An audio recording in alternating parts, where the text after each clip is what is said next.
Bismillahirrahmanirrahim. Ini suaranya emang nggak kedengaran ya? Suaranya terlalu merdu. Ulangi ya, udah salam belum tadi? Assalamualaikum warahmatullahi wabarakatuh.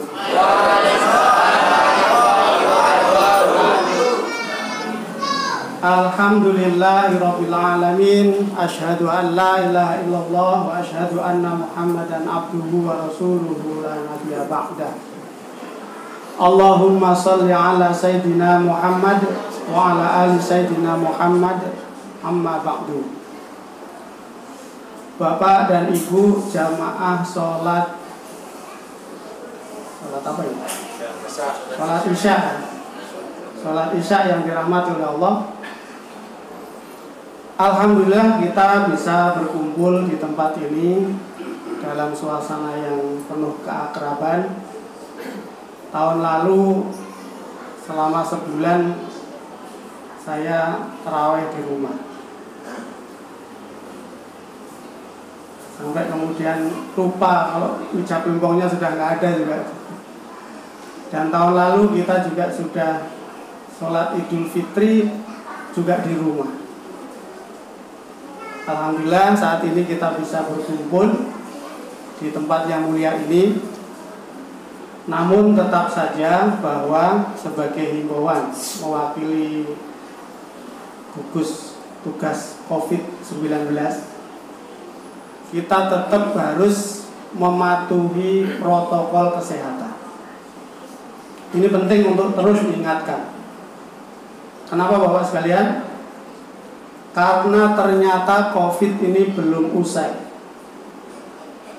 Saya membaca berita bahwa di Inggris sudah ada varian baru, mutasi baru. Kemudian menyebar ke India. India sekarang lagi heboh. Dan di Indonesia sudah ditemukan varian baru dari India. Itu di Bali 1 kasus. Dan di Jakarta 2 kasus apa 6 kasus. Dan hasil penelitian dari Depkes saat ini sudah ada 6 varian COVID.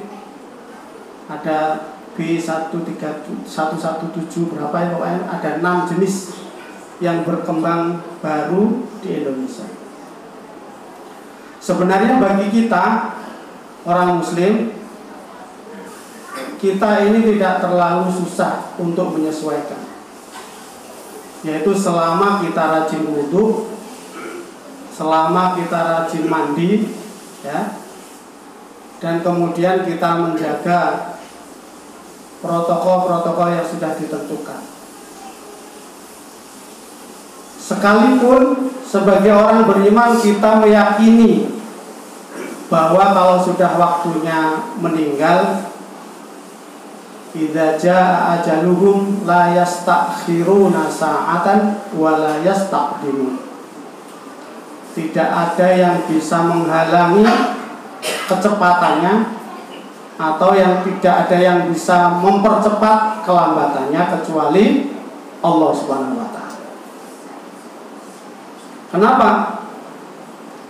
Kalau kita mendengar orang-orang yang sedang ada di rumah sakit, beberapa bulan yang lalu sempat berbuka puasa di belakang situ, ada yang cerita bahwa di rumah sakit selama 1 bulan. Di dalam sebuah kamar rumah sakit itu ada 8 orang. Selama 1 bulan itu 4 orang meninggal, 4 orang masih sehat. Yang ajaib lagi kata dia, sorenya kita masih ngobrol tentang Indonesia, ngobrol tentang pekerjaan, ngobrol tentang segala hal, paginya sudah meninggal. Ada lagi yang siang ngobrol, malamnya sudah meninggal. Kita tetap harus berusaha. Kita tetap harus berusaha. Sekalipun kita meyakini bahwa kalau ternyata ajal kita sudah ditentukan Allah, memang tidak ada yang bisa menghalangi. Itu yang pertama. pesan penting untuk kita. Yang kedua, kenapa ini penting? Adalah untuk eksistensi musola kita. Itu Bapak ya. Ini penting karena kita masih berjuang. Semuanya berjuang. Di seluruh dunia masih membicarakan tentang masalah ini. Bahkan vaksin pun juga masih rebutan. Indonesia mau produksi juga masih belum sukses. Yang ketiga, jemaah sekalian dirahmati Allah, terkait dengan musibah. Idza asobathum musibah qalu inna lillahi wa inna ilaihi raji'un. Maknanya adalah ketika kemudian ada musibah, kita kembalikan kepada Allah Subhanahu wa taala, bahwa kita ini adalah milik Allah Subhanahu wa taala. Inna lillahi wa inna, dan sesungguhnya kita ini ilaihi, kepada Allah, raji'un, akan dikembalikan. Seluruh persoalan ini adalah urusan Allah Subhanahu wa taala. Sehingga segala daya dan upaya yang kita lakukan ketika Allah memang sudah meminta, kalau bahasanya Zainuddin MZ itu ibarat kelapa, itu mau diambil ketika cengkir, luluh, degan, gemotok, atau ketika sudah tua atau jatuh sendiri karena dimakan sama tupai, itu haknya pemilik, yaitu pemilik kebun. Tetapi yang memiliki lebih atas lagi adalah siapa? Allah Subhanahu wa ta'ala. Karena itu kalimat alhamdulillahirabbil alamin. Kalimat Rabb di situ adalah Allah yang memiliki kita, Allah yang menciptakan kita, Allah yang menguasai kita, yang mengatur kita. Nah, ketika kemudian kita sadar itu, jemaah sekalian dirahmati Allah, maka persoalan yang seberat apapun, tidak ada kalimat orang mukmin itu gelisah. Tidak ada kalimat orang mukmin itu putus asa. Wala tai'asu mir rauhillah. Tidak ada. Lalu kenapa kok kemudian ada orang bunuh diri padahal dia Islam? Islam belum tentu mukmin.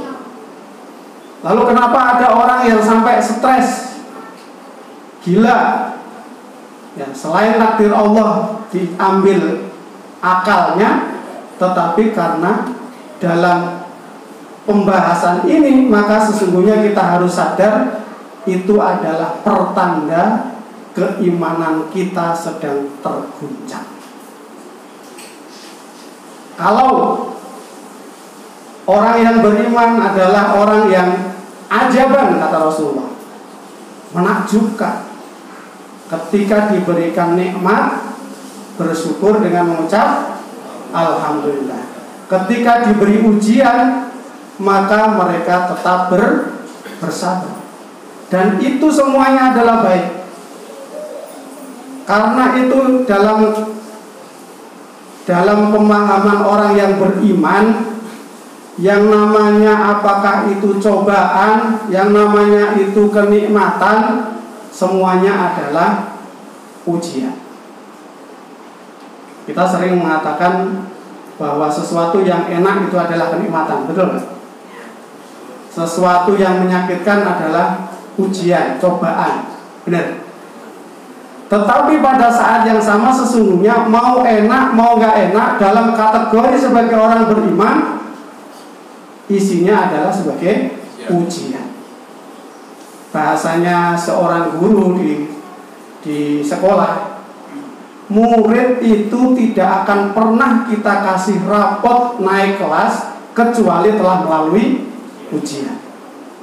Orang beriman tidak akan dinaikkan level keimanannya kecuali diuji oleh Allah SWT.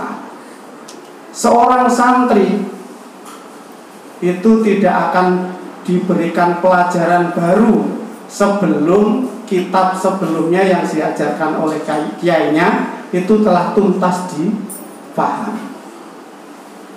Seorang dosen juga begitu, sama. Allah Subhanahu wa taala ingin meningkatkan keimanan kita. apakah kita tetap bersyukur ataukah kita bersabar? Wa may yashkur fa innama yashkuru li nafsi wa man kafara fa innallaha ghaniyyun hamid. Ketika kita ini bersyukur, sesungguhnya kesyukuran itu tidak untuk Allah Subhanahu wa taala. Sebaliknya, ketika kemudian kita mengingkari dari kenikmatan yang diberikan oleh Allah Subhanahu wa taala, tidak menjadikan Allah menjadi rendah, Allah menjadi tidak terpuji, Allah tidak menjadi agung, tidak akan pernah berubah.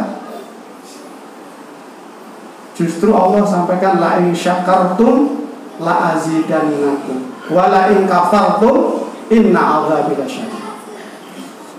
Karena itu kalimat azab itu tidak pernah untuk orang-orang beriman. Sekalipun dalam sebuah adab mungkin, ya, wattaqu fitnatan la tusibanna alladziina zalamu minkum khassah wa'lamu annallaha syadidul iqab. Pada saat yang sama bahwa kita harus takut ketika ada azab itu tidak langsung dipilih dalam satu musola kemudian diazab oleh Allah terus dipilihi yang bejat-bejat, nggak bisa. Kita ternyata disangkut banjir, paling yang selamat orang-orang baik juga sedikit, langsung banjir ya banjir, semuanya hanyut.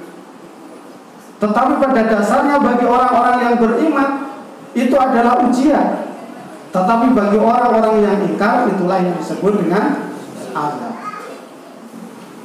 Ketika kita mengeluh, ketika kita sedih, ketika kita kemudian putus asa dan merasa diazab oleh Allah Subhanahu wa taala, berarti tanda tanya keimanan kita sangat besar. Pertanyaan tentang keimanan kita harus kita koreksi dengan bahasa yang kita rabah dada kita. Benar gak kita ini punya Allah Subhanahu wa taala? Benar gak kita punya Rabb Allah Subhanahu wa taala? Allah ada, masalah tiada. Ketika dalam diri kita ya Allah menyertai, coba kita bayangkan sekarang yang namanya Nabi Ayub. Ini contoh musibah yang paling ekstrim. 3 menit lagi ya. Lanjut. Nabi Ayub diuji oleh Allah Subhanahu wa taala. Itu kalau saya gambarkan pakai waktu, saya raba dari kisah-kisah itu, kira-kira Nabi Ayub itu diangkat derajatnya oleh Allah itu kira-kira usia 30 tahun. Ya, usia 30 tahun itu jaya-jayanya Nabi Ayub. Kaya, punya ternak banyak, punya sawah ladang banyak, punya istri 1, anaknya 12, laki-laki semua. Di usia 51 tahun, ya, diperkirakan 20 tahun setelah itu, Nabi Ayub diuji oleh Allah Subhanahu wa taala, yaitu mendapatkan ujian berupa penyakit kulit, penyakit menular. Kalau sekarang mungkin COVID. Ternyata kena COVID. Semua orang nggak mau silaturahim, diisolasi. Diisolasi itu dulu orang banyak nangis. Kenapa? Karena orang nggak mau mendekat. Bahkan 14 hari ya, 14 hari itu disuplai makanan, disuplai sembako anak-anaknya. Tapi punya uang anak-anaknya untuk beli es krim saja, toko nggak mau megang uangnya, nggak mau dibeli. Orang ngasih makanan juga di halaman. Nah, Nabi Ayub ini juga akhirnya dikucilkan oleh warganya. Di hari pertama dikucilkan, di hari kedua ketika lagi biar agak masuk, lagi makan sahur atau mungkin makan-makan bareng sama keluarganya, 12 anaknya itu, ibunya lagi menghidangkan makanan, atap rumahnya itu ambruk. Apa ambruk? Jebol, roboh. tubuh itu menimpa 12 anaknya tanpa satu pun yang diselamatkan, apalagi nggak ada ambulan waktu itu. Jadi penyelamatannya agak susah. Tinggallah berdua dengan istrinya di hari kedua. Di hari ketiga tunai lagi, Allah menurunkan badai dan hama, seluruh kebunnya dan ternaknya habis ludes. Sudah sakit, tidak dikunjungi orang, dikucilkan, anaknya meninggal, hartanya habis, pailit. Tidak ada yang susah bagi Allah untuk mengambil apa yang menjadi hak Allah SWT. Tetapi Nabi Ayub dan istrinya ini sabar. Sampai di usia 18 tahun menikmati kesusahan itu, akhirnya istrinya tidak tega. Bahasa saya, istrinya tidak tega. Atau kalau bahasa orang lain mungkin istrinya mengeluh, kasihan. Wahai Nabi Allah, bukankah engkau sudah 18 tahun tidak berdakwah? Coba minta sama Allah, berdoa sama Allah. Tapi kata Nabi Ayub, Adinda, istriku tercinta, kita ini diberikan kenikmatan oleh Allah berapa tahun? Istrinya menjawab 20 tahun. Lalu kita dicoba oleh Allah ini sejak kita usia di 51 tahun sampai sekarang ini sudah berapa tahun? 18 tahun. Kita masih punya kenikmatan 2 tahun. Coba 18 tahun menderita untuk berdoa, dia malu sama Allah SWT. Dalam riwayat yang lain akhirnya istrinya diusir, istilahnya terjadi perbedaan pendapat, diusir, atau istrinya pergi, kemudian kembali lagi karena itu sebagai hukumannya harusnya dicambuk 100 kali. Tetapi oleh Allah atau Nabi Ayub sendiri menggunakan 100 helai rumput diikat menjadi satu, terus dipukulkan ke dalam tubuh istrinya sehingga bisa kembali lagi sekali pukulan. Jadi tidak disiksa, karena memang sesungguhnya masih saling mencintai, hanya saling kasihan, nggak tega. Tetapi istrinya kembali itu dibuat bingung, Pak. Kenapa? Karena yang ada di rumah itu adalah bukan suaminya yang dia kenal dulu. Lebih ganteng, ya. Kalau istilahnya mungkin botak itu rambutnya sudah tumbuh, ya Mas ya. Itu sudah ganteng, sudah sehat, kulitnya bersih. Nah, kalau kita dialog ini, kamu siapa?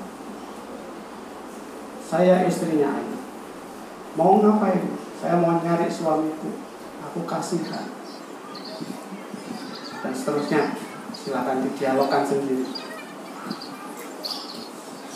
Kenapa? Karena di usia 20 tahun penderitaan itu Nabi Ayub baru berani berdoa kepada Allah SWT.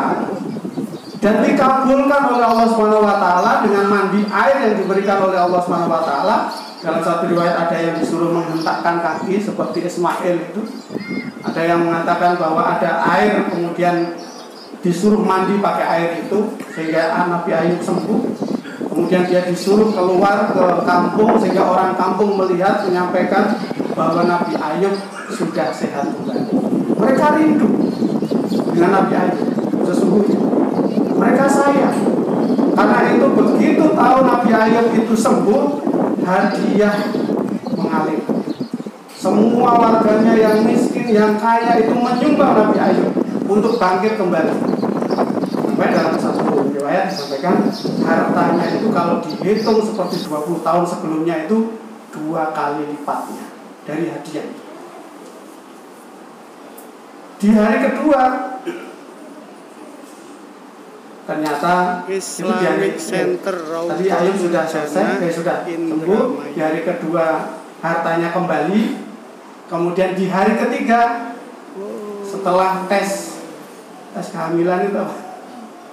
Kalau sekarang apa? Tes yang dicelup di itulah. Ternyata istrinya yes, positif. Dan setelah itu dikabarkan Nabi Ayub setiap tahunnya istrinya melahirkan bayi kembar laki-laki. Dan akhirnya Nabi Ayub memiliki anak 24 orang laki-laki. Banyak Pak ya. Istrinya 1. Nah ini kesabaran yang diberikan oleh Allah Subhanahu wa taala, ujian yang diberikan oleh Allah Subhanahu wa taala, tantangan yang diberikan oleh Allah Subhanahu wa taala disambut oleh Nabi Ayub dengan luar biasa. Dan Allah memberikan hadiah kesabaran kepada Nabi Ayub dengan sesuatu yang berlipat ganda. Anaknya 12 jadi 24. Tadi ibu istrinya kan 1 Pak, jadi 2 apa enggak? Saya enggak tahu ceritanya jadi 2 atau jadi 4. Ini, tetapi sekali lagi Bapak sekalian, itu Nabi untuk teladan. Mudah-mudahan kita tidak diuji oleh Allah seberat itu. Mudah-mudahan kita diuji oleh Allah sekuat kemampuan kita. La yukallifullahu nafsan illa wus'aha. Laha ma kasabat wa 'alaiha ma kasabat. Inna ma'al usri wa inna ma'al usri yusra. Dalam kesulitan ada kemudahan, dalam kesulitan ada kemudahan. Yakinlah itu.